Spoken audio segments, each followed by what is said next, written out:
Bab 3116. Kultivator jahat.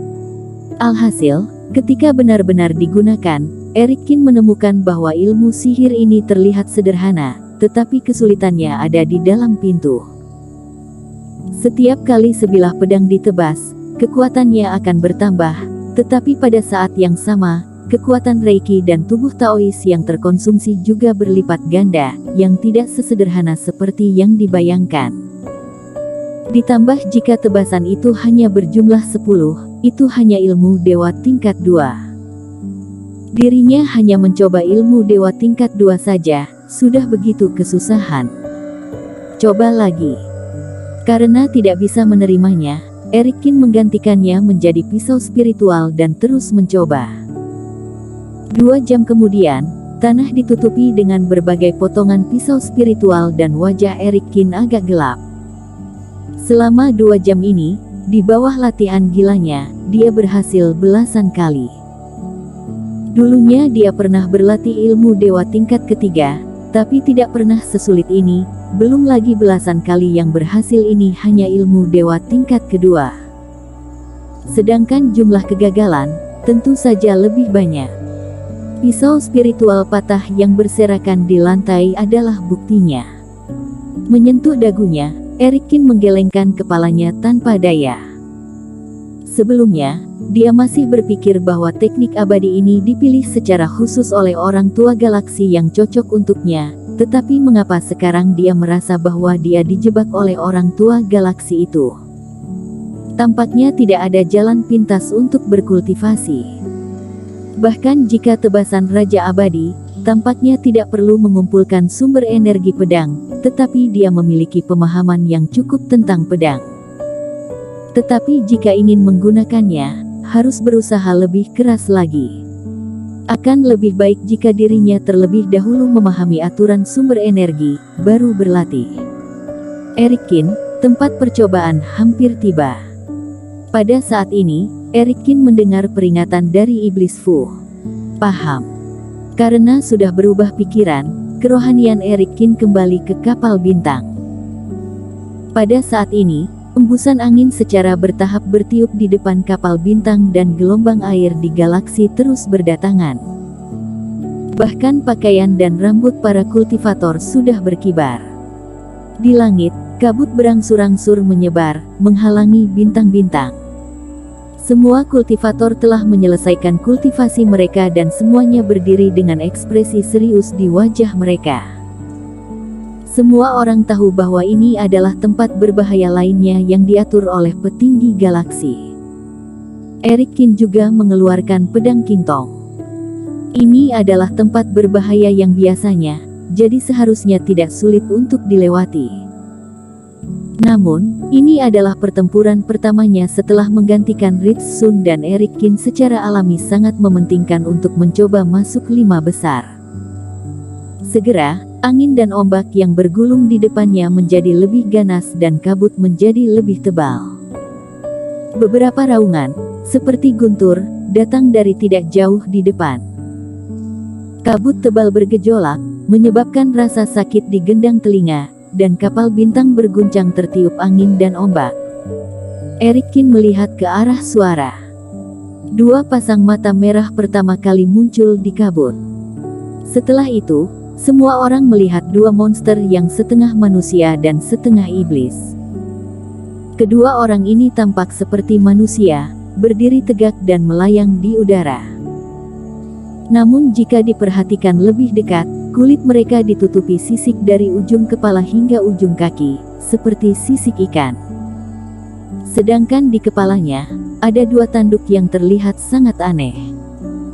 Itu adalah kultivator jahat zaman kuno, yang tergila-gila pada pemujaan darah klan iblis, sehingga untuk mendapatkan kekuatan darah iblis monster, dia akan dengan gila mengubah dirinya dan akhirnya membuat dirinya terlihat seperti hantu. Tuan Chen berkata dengan gugup. Namun, metode kultivasi abnormal semacam ini sudah jarang terlihat pada sekarang ini. Melihat auranya, mereka berdua adalah puncak fase penilaian satu penurunan dan sepertinya mereka tidak mudah untuk dihadapi. Kata kultivator botak itu. Kalian para junior dengar, aku tidak ingin membunuh orang, jadi pergi dari sini, maka aku tidak akan membunuh kalian.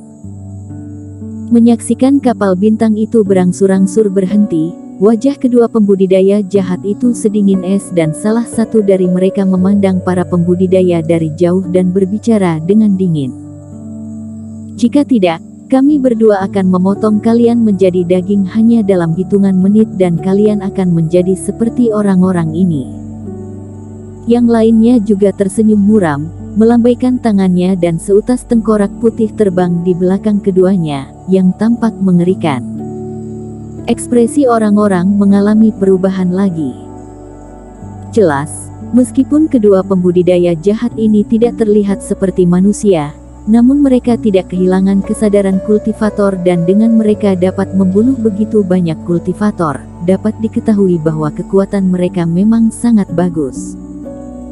Tapi karena mereka sudah datang ke sini, tidak mungkin untuk tidak melawan dua kultivator jahat ini. Teman seiman Qin, ini adalah pertarungan pertama di antara kita, jadi bagaimana jika mengadakan sebuah pertandingan? Melirik kedua kultivator jahat itu, Ritsun memutar matanya dan berkata sambil tersenyum. Erik Qin melirik Ritsun, bertanya-tanya apa yang sedang dilakukan orang ini. Kamu lihat, hanya ada dua kultivator jahat di depan. Taois Bond dan aku akan melawan satu, lalu sisanya kalian semua melawan satu. Mari kita lihat, siapa yang bisa membunuh lebih cepat, bagaimana? Ucap Ritsun. Sepertinya tidak sesederhana hanya untuk bertanding kecepatan, sebaiknya kamu bicarakan dengan lengkap. Kata Erik Qin acuh tak acuh. Hehe, rupanya aku tidak bisa menyembunyikannya dari teman seiman Qin. Karena akan bertaruh, jadi tentu saja harus ada hadiah. Jika kami menang, semua keuntungan yang kalian dapatkan harus diberikan kepada kami dan begitu juga dengan sebaliknya. Bagaimana, apakah kamu berani bertaruh? Ritsun memiliki senyum di wajahnya. Tentu saja, aku tahu bahwa Taois Bond dan aku lebih kuat, jika kamu mengkhawatirkannya, sebaiknya lupakan saja. Erik Qin menyipitkan matanya dan mencibir. Orang ini sangat serakah. Dari luar, itu adalah sebuah taruhan, tetapi pada kenyataannya, dia masih mendambakan sumber energi mereka. Serta juga memancing dirinya. Apakah dia berpikir bahwa dirinya akan takut? Teman seiman Sun, menurutmu kami yang berjumlah lebih dari puluhan orang, tidak sehebat kalian berdua? Tanya Erik Qin. Bukan, teman seiman Qin dan gadis suci Su memang hebat, tetapi yang lainnya relatif tidak berguna. Ritsun tertawa. Ritsun, siapa yang kamu bicarakan? Setelah dia selesai mengucapkan kata-kata ini, ekspresi si botak, Tuan Chen dan yang lainnya tiba-tiba terlihat sedikit jelek. Perbuatan Ritsun ini sama saja sedang memandang rendah mereka secara langsung. Bagaimana teman seiman Qin, apakah kamu berani bertaruh? Ritsun mengabaikannya dan hanya menatap Erik Qin. Dari sudut pandang dirinya, Erik Qin dan Vinola Su adalah orang-orang yang bisa menjadi ancaman bagi dirinya, sedangkan yang lainnya hanyalah sampah. Tentu saja akan bertaruh, karena teman seiman Sun bersedia memberi aku sumber energi, bagaimana aku bisa tidak bertaruh? Erik Qin menyipitkan matanya dan tersenyum. Tidak mungkin untuk tidak bertaruh. Dirinya baru saja mengambil alih kapal bintang.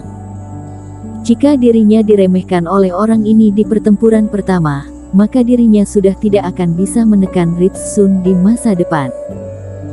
Bahkan Taois Bond sendiri pun bisa memiliki niatan lain. Selain itu, perhitungan Ritsun berdasarkan kekuatan orang-orang ini di masa lalu, itu benar-benar sebuah kesalahan besar. Ini sama dengan memberikan manfaat secara cuma-cuma, tidak mengambilnya secara cuma-cuma. Tuan Chen dan yang lainnya juga sedikit tidak senang dan mereka semua sedikit marah. Ritsun si bajingan ini, benar-benar memandang rendah mereka. Jika begitu, Maka sebaiknya jangan membuang-buang waktu, ayo kita mulai. Ritsun merasa bahwa dia telah menang dan tersenyum puas. Tiba-tiba terbang keluar dari kapal bintang dan bersama Taois Bond langsung pergi ke kultivator jahat di satu sisi. Erikin dan Vinola Su terbang berdampingan serta bersama yang lain pergi ke arah kultivator jahat lainnya. Cari mati. Melihat bahwa kedua kultivator jahat itu tidak berhasil menakuti Erikin dan yang lainnya, tatapan mereka menjadi dingin, tubuh mereka bergoyang dan mereka maju untuk membunuh semua orang. Semuanya, jangan mengacau, ikuti rencana kita sebelumnya. Erikin memberi perintah agar semua orang tetap stabil dan tidak terpengaruh oleh emosi. Bersambung.